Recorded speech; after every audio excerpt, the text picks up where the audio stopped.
Okay, so let me read the draft in front of me so we'll get started. It says, welcome back virtually to members and welcome to all viewing the meeting remotely. Before we begin, I have a few notes to announce about conducting virtual meetings. One, the meeting must comply with the requirements of the Open Meetings Act. Accordingly, the public may view the meeting via a link provided in the advertised agenda, which can be found online at the KDE website. LSAC members must ensure their video is streaming and they can be seen throughout the duration of the meeting. LSAC members may mute their microphone when not talking. However, all discussions must be broadcast to the public. Therefore, the superintendent should ensure their microphone is not on mute when speaking.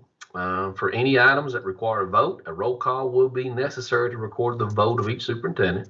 And please mute or turn off your cell phones or other mobile devices as to not interrupt the meeting.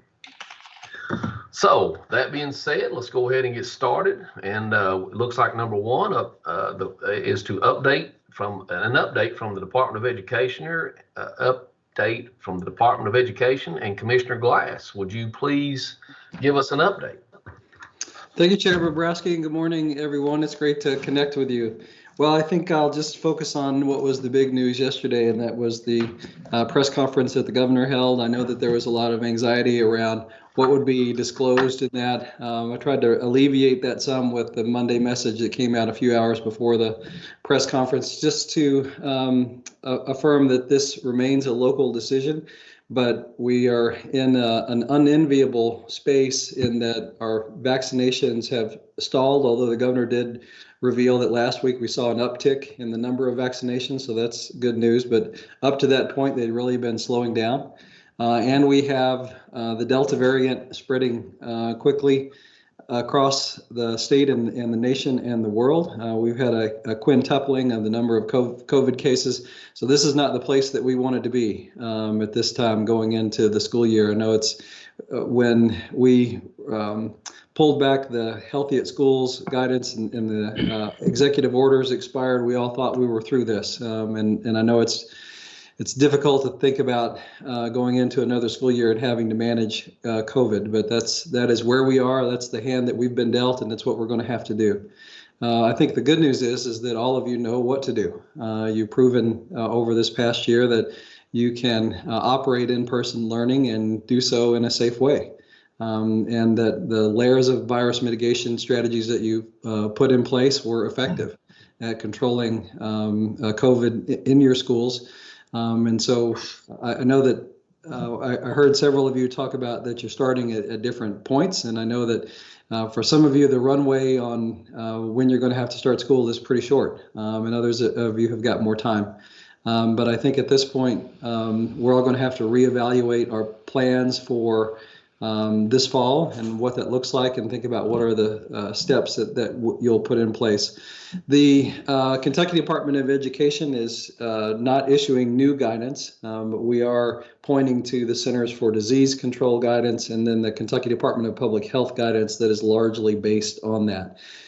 So as a quick recap of that, all of the guidance that's out there, including the American Academy of Pediatrics, which is another reputable organization that has issued guidance around this, all of them are pointing in the same way, and that they prioritize in-person learning and say that you need to do whatever you can to keep the in-person learning going.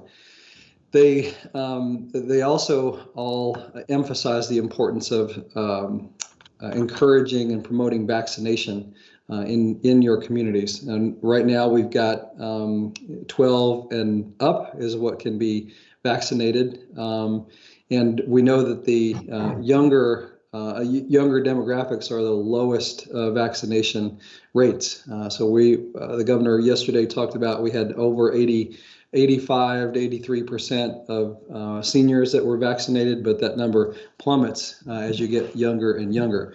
So when we think about the students that are in your middle schools and high schools, the vaccination rates in that group is quite low, and of course none of the students that are younger than 12.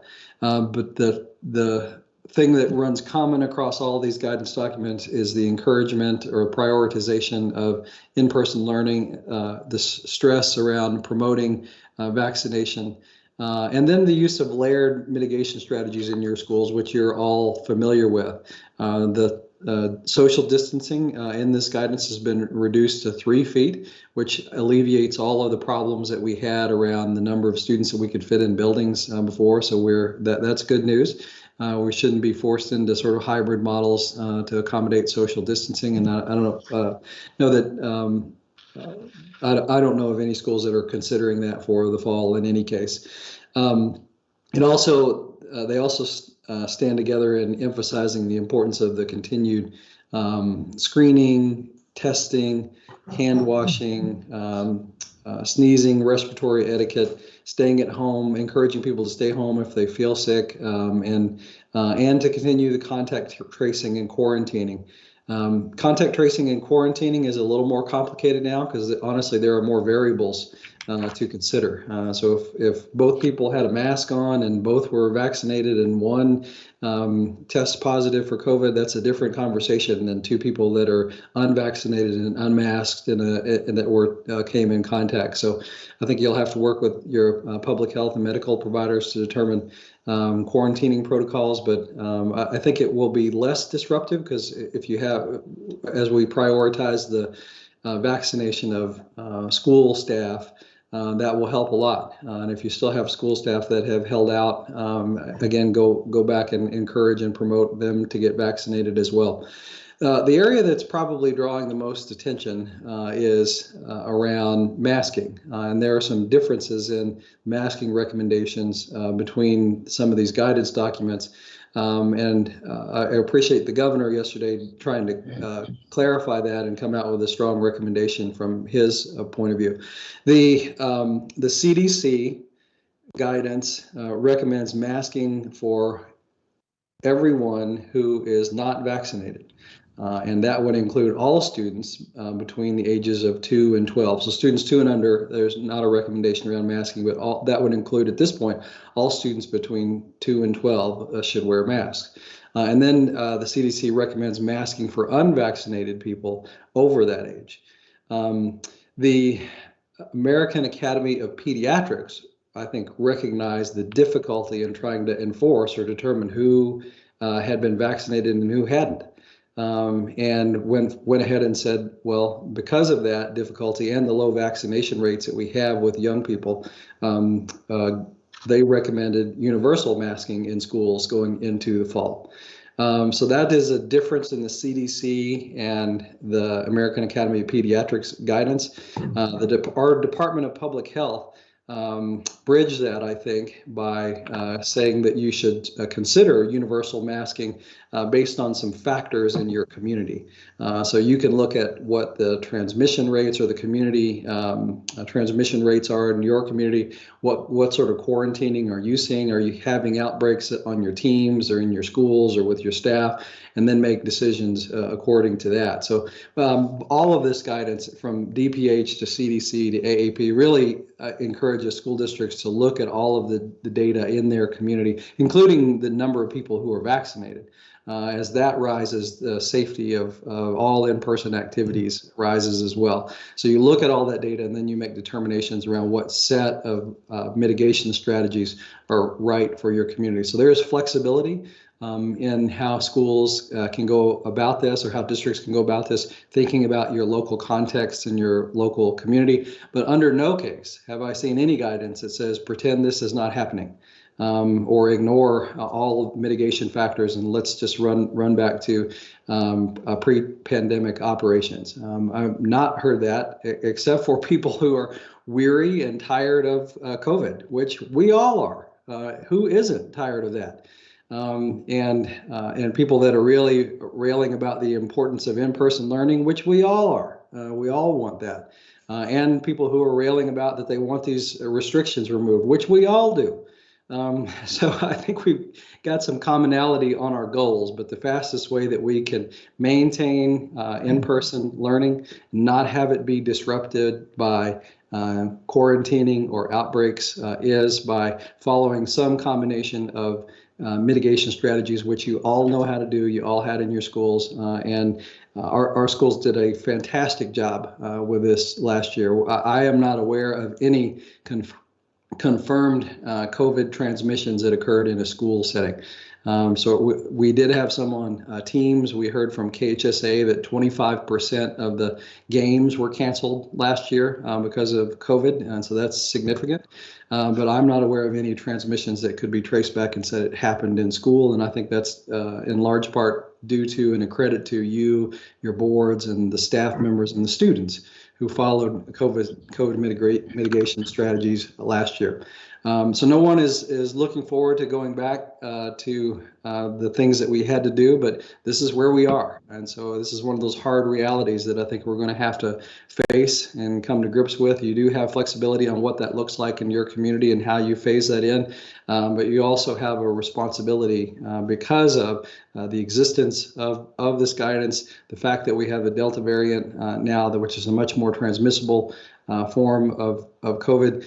We have seen the stagnation in vaccination rates and the increase, now rapid, approaching exponential increase in the number of cases and hospitalizations and deaths. We've got to face that again and then take appropriate steps.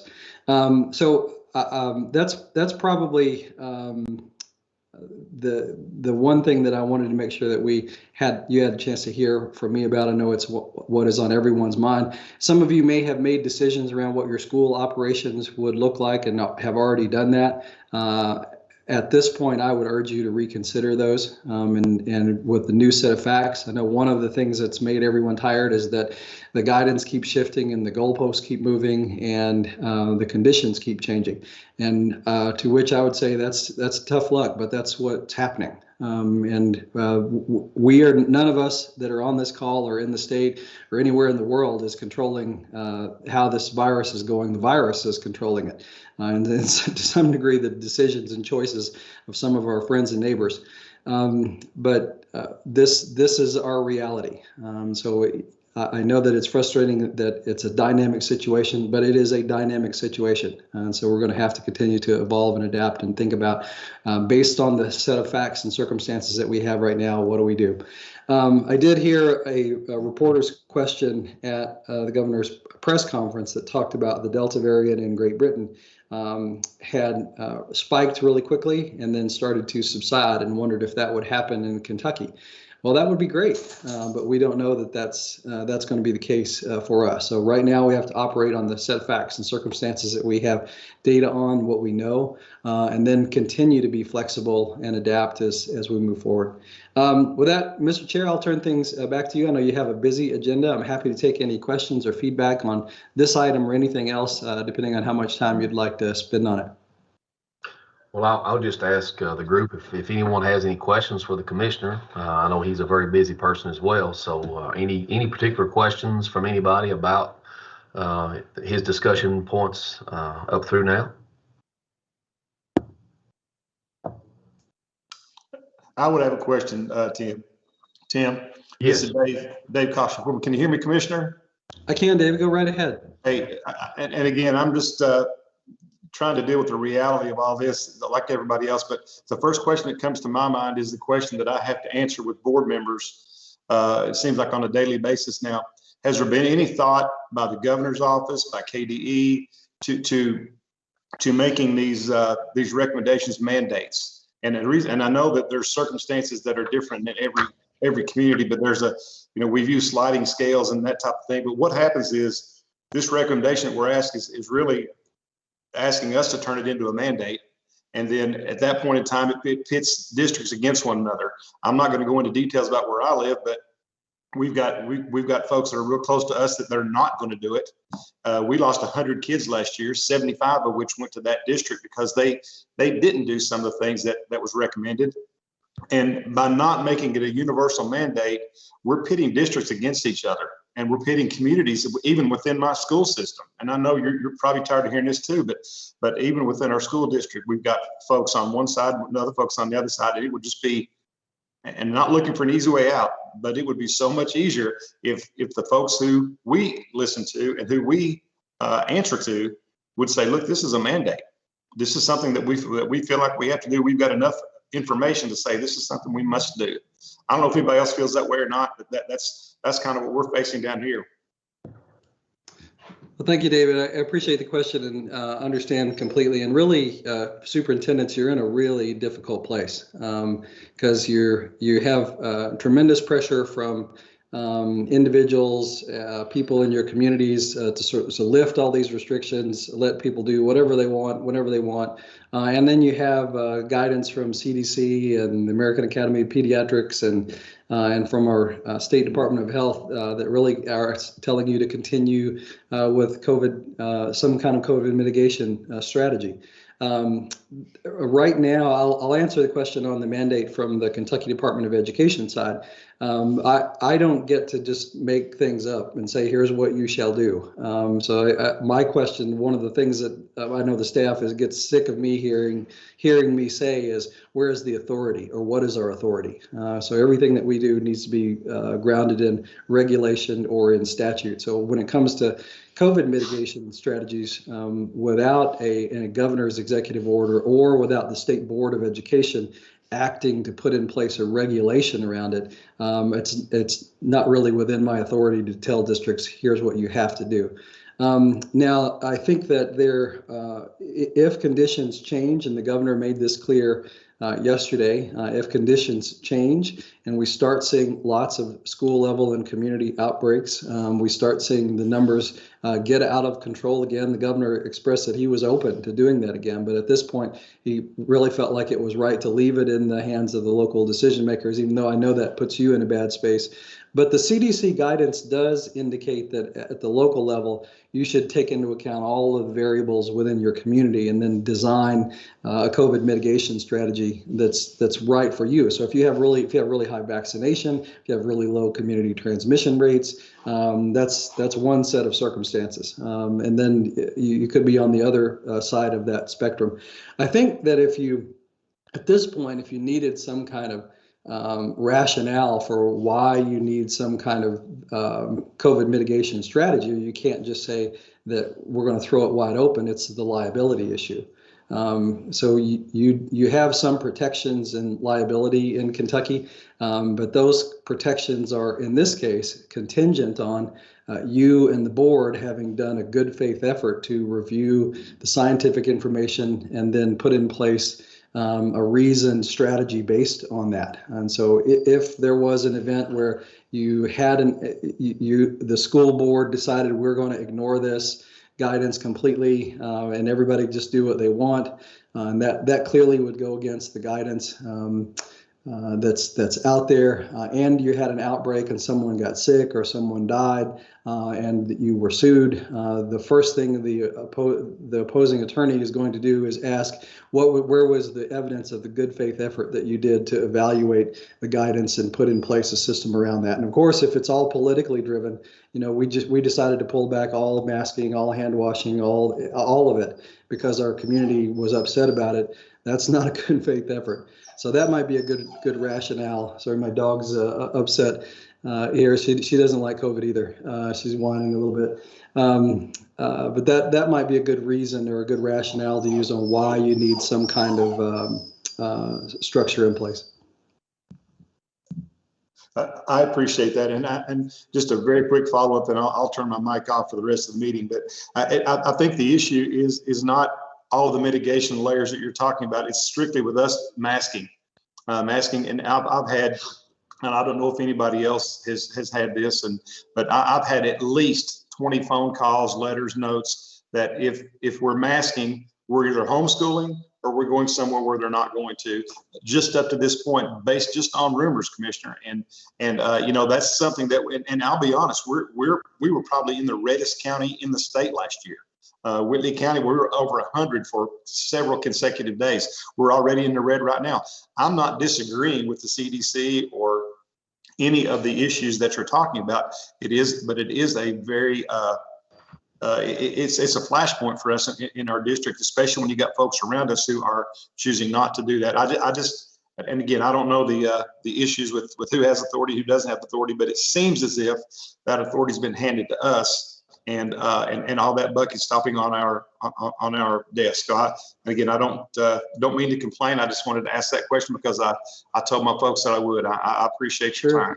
No, I absolutely understand and appreciate the question. And really, on this question of a mandate or not, there's a variety of different opinions on that among superintendents. I mean, some superintendents never want the state or the governor or KDE to ever issue a mandate and tell you how to do anything. And other superintendents want that for the reasons that you've explained. So I think I really feel like it depends on the circumstances. For the most part, you should defer to local decision makers and stay out of their way. But when it comes to things like consistency around health and safety, sometimes you have to step in and create some uniformity. And so it'll be a judgment call with the state board and with the governor's office to determine when they think the right moment for that is.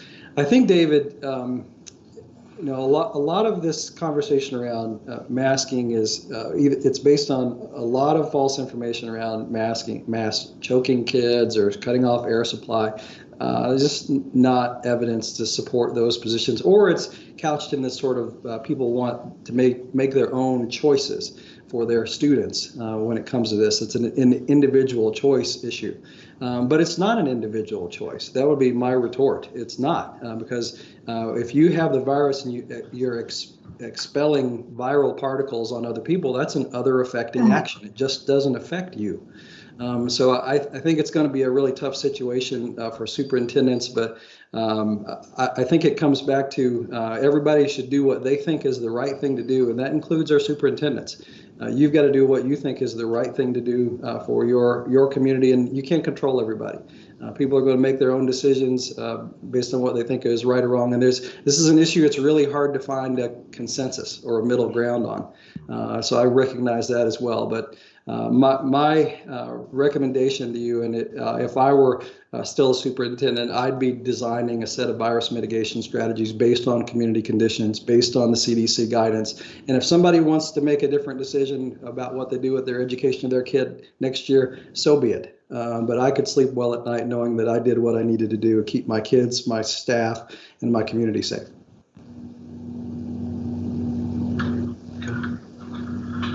Tim, I have a question for the commissioner. Yes, go ahead. Answer this not. Hey, Commissioner, how are you doing this morning? I'm well, thank you, David. Just when meeting with my folks around here, one of the concerns is because some of our all of our young students will come to us unvaccinated. There's this concern about if they have. Well, just like expanded FMLA, have we heard anything else about, because the last one expired June 30th. So in terms of just like if staff members have, a sick child and have to stay home, and I mean, we could, create an opportunity where they could still work from home, but we've still got to provide that sub and that kind of thing. So I've just been asked that question by principals, and we hadn't seen any guidance up to this point. So I didn't know if you'd heard anything about that or not. We talked about that just briefly at our leadership team meeting this morning. Gosh, I sure hope that we're not in a situation where we're going to have the same level of quarantining and people sick and home that we did before. I sure hope, but we've got to prepare for that. I think we're not aware of any additional FMLA leave that's coming forward. Of course, we know that there were additional sick leave days that some districts added. A suggestion that we processed through at our KDE leadership meeting was, and Todd Allen is on here, so Todd is always great at correct me when I make legal errors, so maybe he can weigh in on this. But even though sick days are something that is prescribed from the state level, you can add additional benefits and make them available to your employees. So for example, if you wanted to add quarantine days to an employee, and if the employee had to quarantine, then that would not count against them in terms of their sick days or any personal leave or vacation days, depending on your structure.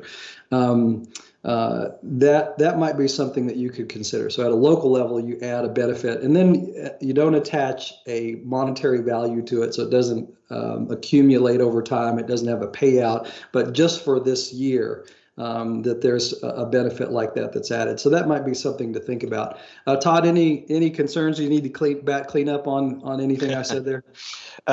No, I would just add, Commissioner, that right now districts, the 10 sick days that you all have, that's a minimum that's required. Your board could provide 4 more sick days for your employees. Of course, you have to have a way to fund that to make that work. We recognize that there's a physical impact of that.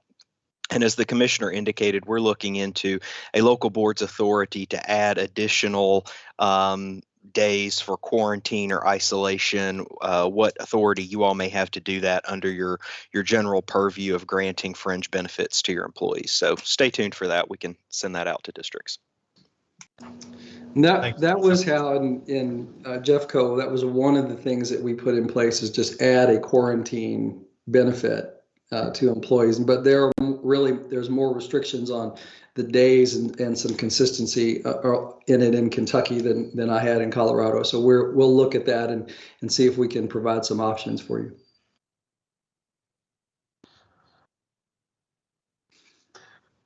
Okay, Commissioner, thank you so much for your clarity and answering the questions. Anybody else got a question before we move on? Okay, and I'm sure Commissioner Glass will be with us as one pop. If you have a question as things move forward, we can always have an open dialogue. Let's put it that way. Correct? Yeah. Thank you, Mr. Chair. If I could add just one more point, Sure. and I'll be very brief. I know that as Superintendent Cox said, you get bombarded with messages of people that are really activated over the issue of masking or COVID protocols or vaccinations. I certainly get those too, and we've developed a process for handling them at KDE. I mean, it's become kind of a daily thing, and so we have kind of an assembly line format that handles them. So it's a mild nuisance, but we get them on a regular basis. For me, I mean, I look through those and read them, but I balance those perspectives against what the Centers for Disease Control, the American Academy of Pediatrics, our state health experts, what our experts have told us is the right thing to do.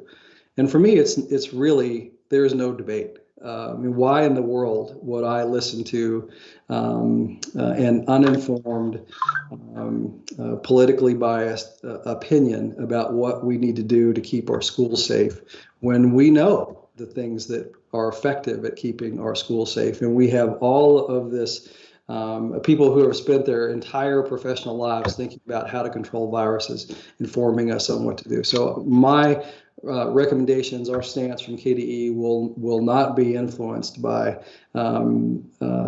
emails that are coming in. We're going to be grounded in the science. We're going to be grounded in the evidence, and that's going to form the basis of our perspective going forward.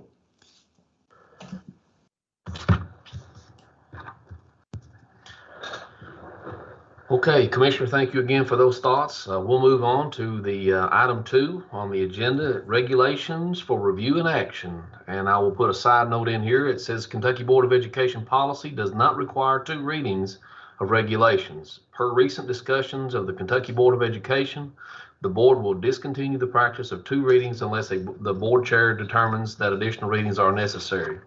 The following regulations, although first readings, will not have a second reading and will require action by the council. So what we have to deal with today is the approval of 701 KAR 5:160, the selection and appointment of non-voting Kentucky Board of Education members. And it looks like we have Mr. Trusdale here from the Office of the Commissioner and the Kentucky Department of Education for more information. Thank you, Mr. Chairman, Superintendents. My name is Chuck Truesdale. I'm the Director of Government Relations for KDE. I'm just going to give you a bit of a background on this regulation. This is a brand new regulation. This is not an amendment to an existing regulation. To give you a bit of background, when Governor Beshear took office, he issued an executive order to place a non-voting teacher and student member on the Kentucky Board of Education. Now, both of those, formally speaking, were appointed by the governor, but the student member was selected from the members of the Student Advisory Council. And essentially what happened was the commissioner pulled a name out of a hat for the eligible members of the Student Advisory Committee, and that was the recommendation given to the governor, and that's how that worked. But as an executive order, essentially as a reorganization, that had to be confirmed by the General Assembly. And House Bill 178 from the 2021 session largely did that with a few changes. And those changes are why we are here today. So the General Assembly made it very clear that they wanted to make sure that this was a non-political process for selecting the non-voting teacher and student members. And so part of that was, number one, among the provisions of that legislation is that these members had to be non-voting. They had to be one-year terms only. And they had to be rotated among the congressional districts, and neither the teacher or the student, they couldn't come from the same congressional district for the same one-year term. And so we're doing things to implement that. They also put into the legislation that the student member must be a junior at the time of their appointment. And the reason we're here with this regulation is that the legislation stated that the State Board of Education must promulgate an administrative regulation for that appointment process, which brings us to the proposed 701 KAR 5:160. So this administrative regulation is primarily about filling in the details of how this process will work, when those terms will begin, and the selection process.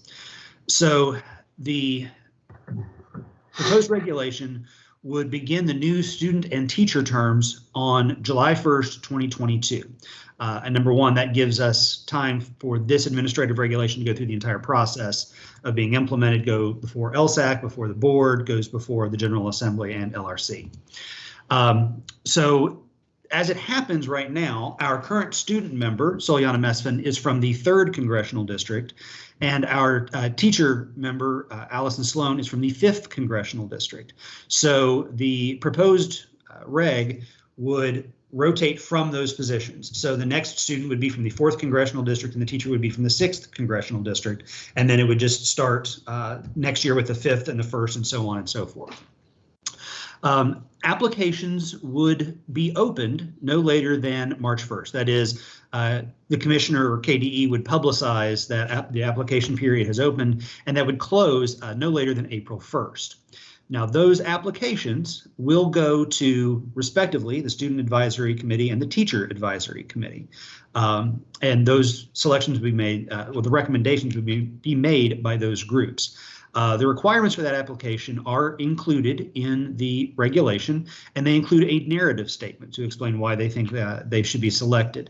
Students must also receive 2 recommendations and consent from their parents if they are a minor, and I would expect most, if not all, of the student applicants would be minors because they will be high school sophomores at the time they apply.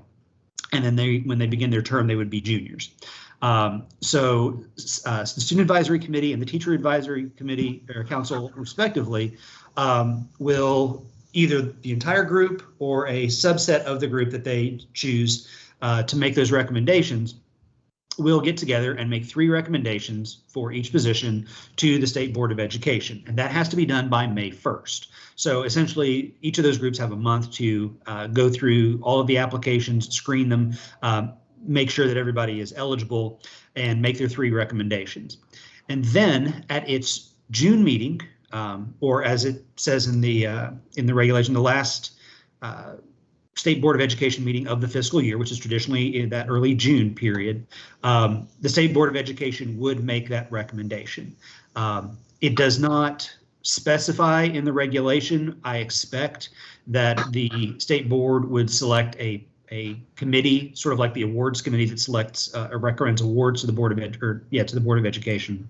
I expect that they will then have a committee to select a one member from those 3 recommendations, and then at the June meeting, the Board of Education will select that one member, that one teacher, and that one student, and those new members would take their seats on July 1, which is the start of the new fiscal year, the start of the new school year, so that student who was a sophomore during the application process would then be a junior when they take their seat. And then if there is a vacancy for any reason during that 1-year term, instead of starting the whole process over, the Board of Education would then revisit the 3 recommendations or the remaining 2 recommendations from that respective group and select from those. So that is a short and sweet explanation of the regulation or the proposed regulation, and I'm happy to take any questions you might have.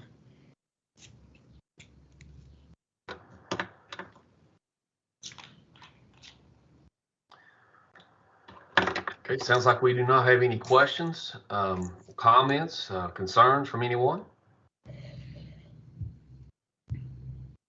Okay. All right. This does require a motion and a roll call vote. Do I have a motion to approve 701 KAR 5:160 selection and appointment of non-voting Kentucky Board of Education members? Mr. Chair, I'd like to make a motion to approve 701 KAR 5:160. All right, so we have a motion by Mr. Raleigh. I need a second, please? This is Sheila Mitchell. I second. All right, thank you, Ms. Mitchell. We have a second. Any discussions? At this time, we'll have a roll call vote. Biggerstaff, Kurt Biggerstaff, yes. Tim Bobrowski, Tim Bobrowski, yes. Harry Burchett, Harry Burchett, yes. Tom Cochran, Tom Cochran, yes. David Cox, David Cox, yes. Keith Hale, Keith Hale, yes. Sheila Mitchell, Sheila Mitchell, yes. David Raleigh, David Raleigh, yes. Kelly Ransdell, Kelly Ransdell, yes. Russ Tilford. Russ Tilford, yes. Chair, all members present have voted. Okay. Thank you. Approval, the next item will be the approval of emergency amendment to 702 KAR 7:125E pupil attendance. And it looks like we have Ms. Robin Kinney and Mr. Jay Ritter available for their conversations about this regulation. Good morning, Chair. Good morning, members of LSAC. It's a pleasure to be here with you this morning. I really appreciate the comments from Commissioner Glass this morning, talking about all the things that school districts are going to be facing again as we start school again.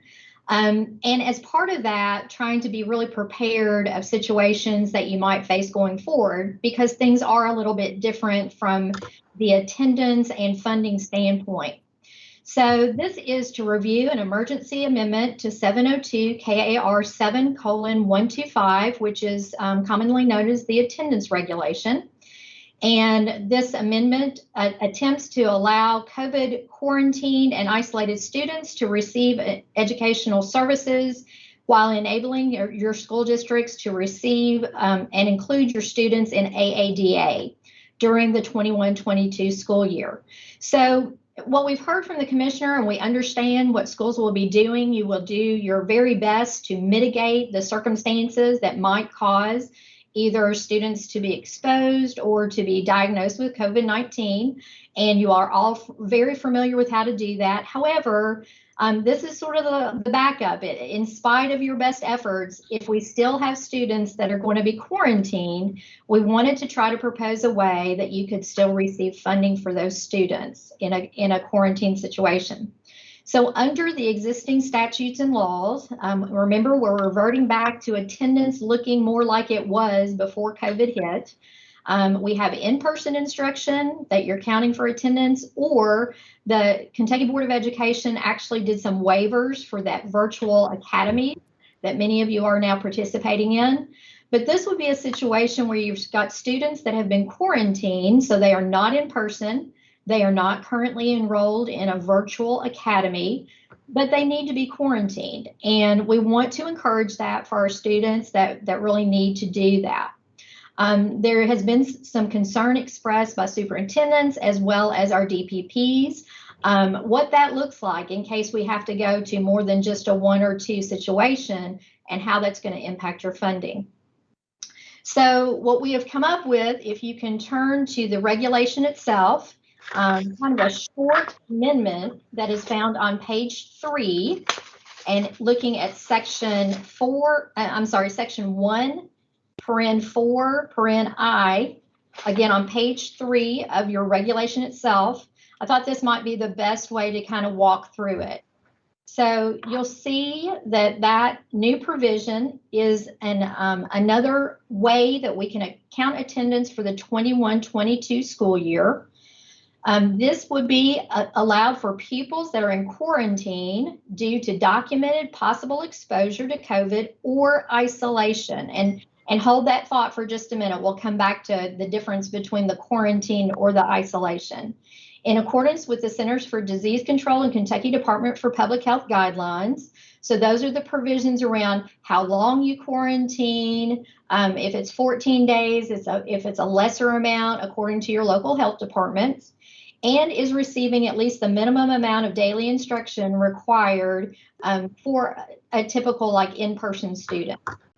So let's walk through this kind of words by words, and we'll talk about kind of the thinking behind it. We invite always your feedback and comments as we work through this amendment to the regulation. So if the student is in quarantine, quarantine means that there is a possible exposure and you've received and you have a reasonable belief that they need to be in quarantine. So we've worked through with either your local health departments about how students are determined and shared with you, whether that's happening in your local school district where through contact tracing, or you're getting that information from your local health department. So we would be looking for a reasonable belief on your part that a student has been exposed and therefore they need to be quarantined. So we want to make sure that that's happening. And or isolated due to an infection. So we heard some feedback from your DPPs. Of course, you all are all very familiar with the home hospital path. So you still have that path for a diagnosed student who's diagnosed as COVID positive. You still have the home hospital path. But we heard a lot from school district staff that we all know that that is a process to get through. You either are engaging your home hospital committee or your ARC to make those determinations. So this gives you an alternate path for COVID positive students as well. If you don't want to go through that path, of course, they have different circumstances than the home hospital. Under home hospital, for a positive student, you have certain minimum instructional requirements. This is a different level of instructional requirements if you choose to go this path. So you do have a little more process and paperwork on the home hospital route for a positive student. This would be less kind of process paperwork, but you end up with a little different result on instruction. So for the possible exposure of a quarantine student, both of these paths would result in an exempt absence. Under this regulation, it would result in an exempt absence, very similar to some of the other exempt absences allowed already in the attendance reg. So we envision this would work for those quarantine students. Generally speaking, you have students that are not showing, they're asymptomatic, so they're not showing symptoms. They are still capable, and you are capable of delivering instruction to them. So we want that instruction to occur, whatever that looks like, by your local district. But this would allow them to be included and counted in ADA. So documented either for possible exposure or isolated students, and you are receiving and giving at least the minimum amount of daily instruction are kind of the requirements. If that is all happening, they would be included in ADA. So let me stop there for just a minute. I've kind of run through sort of the way we have been looking at this to allow for that other opportunity in the event that quarantine has to take place by your students. Let me stop there and see if we have questions. Ms. Kenny, this is Harry Burchett.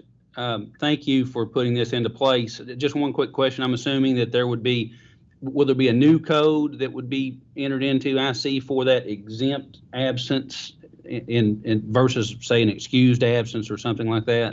Thank you very much, Superintendent Burchett. After we get through this process, we were kind of waiting to hear your feedback on this. We will do a guidance document for your DPPs so they'll know exactly the process as far as coding an Infinite Campus and what that looks like. But really trying to get our arms around the support of the local districts on making this kind of process available for the 21-22 school year. But we will follow that up with guidance for your DPPs. Well, I think it goes directly with our continuity of services plan. Kind of goes along with that. Gives us the ability to serve a student who, for whatever reason, in this case, a quarantine, can't be in the classroom from no fault of their own. Right. But they can continue learning. And the district certainly, we're much better prepared to be able to provide that instruction now than we once were. So thank you for your efforts. Thank you.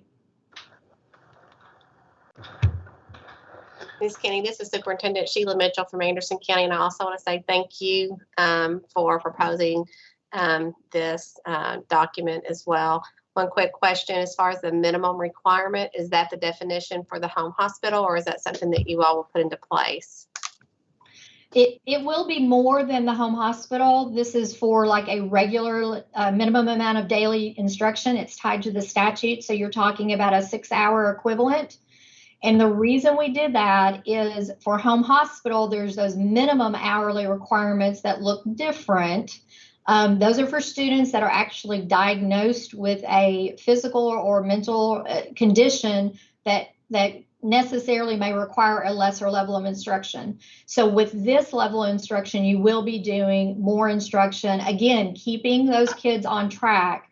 And we are better prepared to do that now. So you'll have to think through about what that process looks like, especially if you have large numbers of quarantined kids all at the same time. So you'll have to think through what that looks like. But there is an expectation for a higher level of instruction under this exemption. Thank you. Thank you.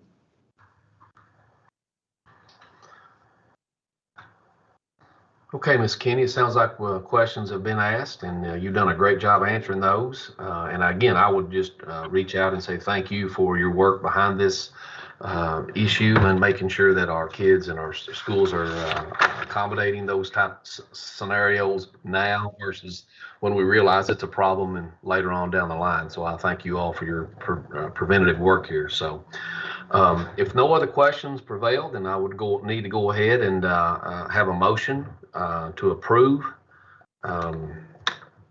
Let's see, 701 KAR 5:160. Oh, sorry. Hold on. Wrong place. My notes left me. Do I have a motion to approve the emergency amendment to 702 KAR 7:125E pupil attendance? This is Harry Burchett, Harrison County. I'll be glad to make that motion. Thank you, Harry. Need a second, please? It's Tom Russ Cox. Tilford. I'll second that motion. Okay. I think we heard Tom chime in, so Tom, will let you have the motion there for the, or the second. Any discussion? At this time, we'll have a roll call vote. Kirk Biggerstaff, yes. Tim Bobrowski. Tim Bobrowski, yes. Harry Burchett, yes. Tom Cochran. Tom Cochran, yes. David Cox. David Cox, yes. Keith Hale. Keith Hale, yes. Sheila Mitchell. Sheila Mitchell, yes. David Raleigh. David Raleigh, yes. Kelly Greenstell. Kelly Ransdell, yes. Russ Tilford.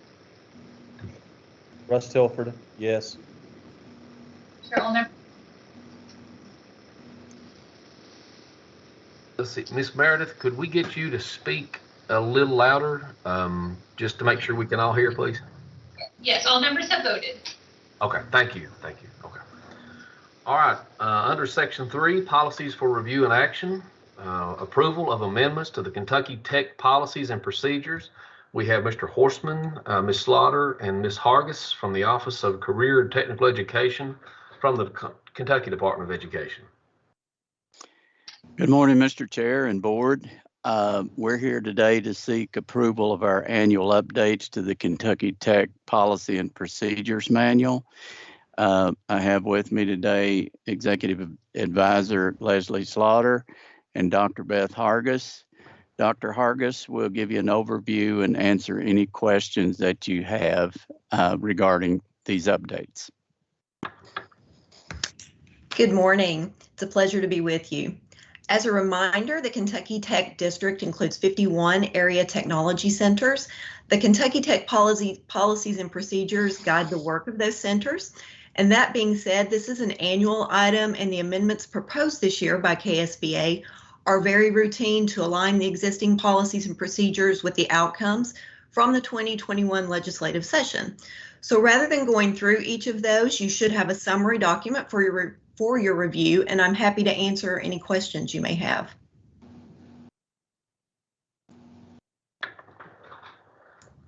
Any questions from the board?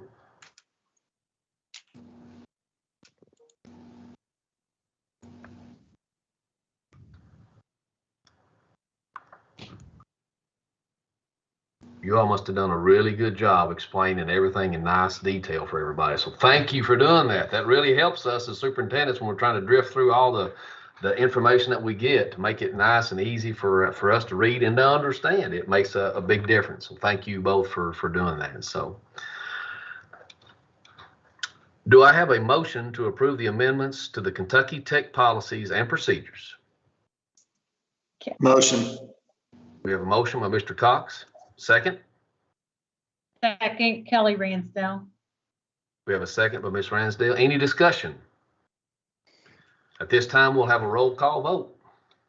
Kirk Biggerstaff, Kirk Biggerstaff, yes. Tim Bobrowski, Tim Bobrowski, yes. Harry Burchett, Harry Burchett, yes. Tom Cochran, Tom Cochran, yes. David Cox,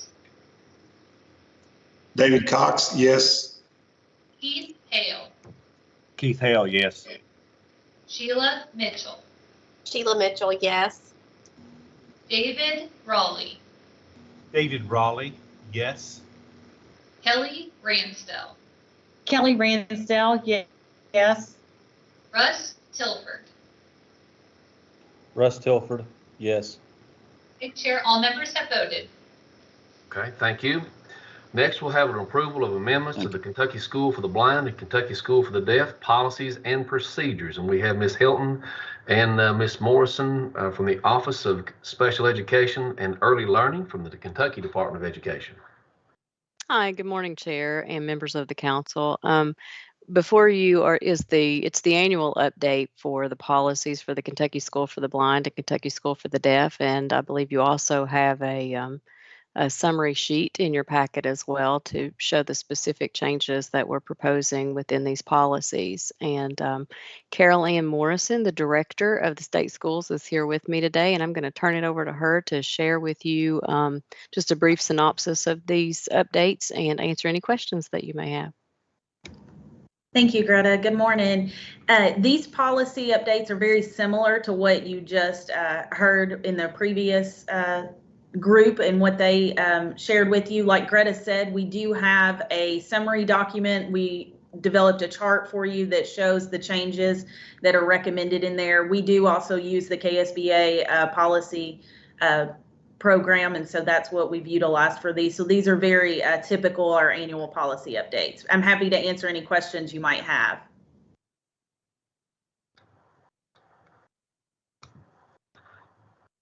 I would just like to comment and thank you all, both of you, for the extra chart that broke that down and did the summary to the side. That's a really helpful, beneficial thing when we're trying to take in that much information. Great, that's good to know. Thank you.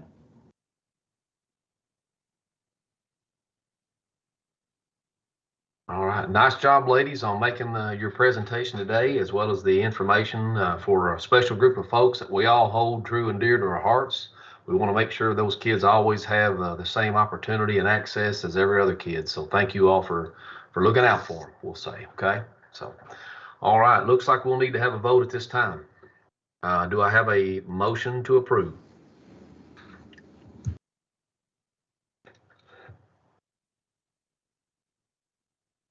Motion. Go ahead, Sheila. We got you down. We need a Kurt second. Biggerstaff, I'll second that. All right, Kurt, we got you down as a second. Thank you, Kurt.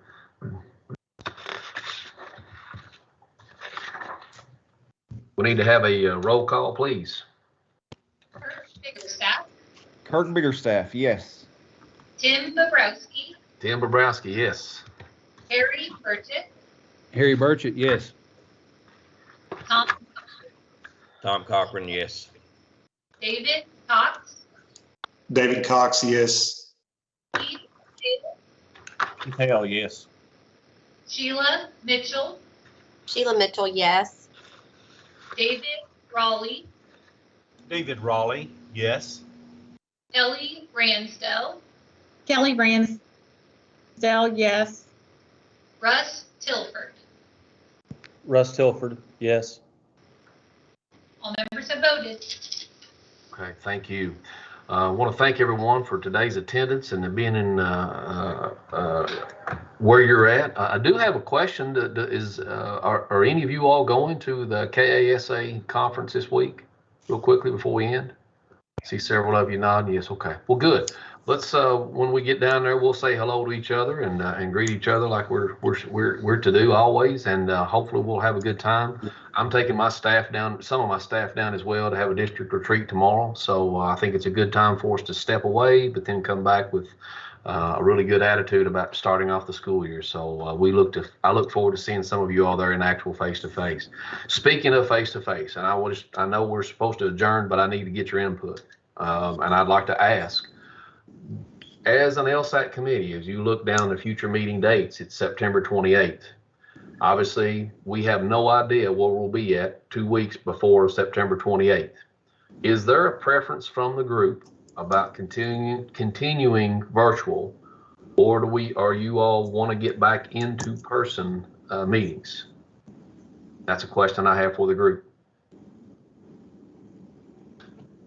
Or I you like want to wait and see? I like virtual meetings myself. I'm sorry, Keith. I said, I like the virtual meetings. Okay.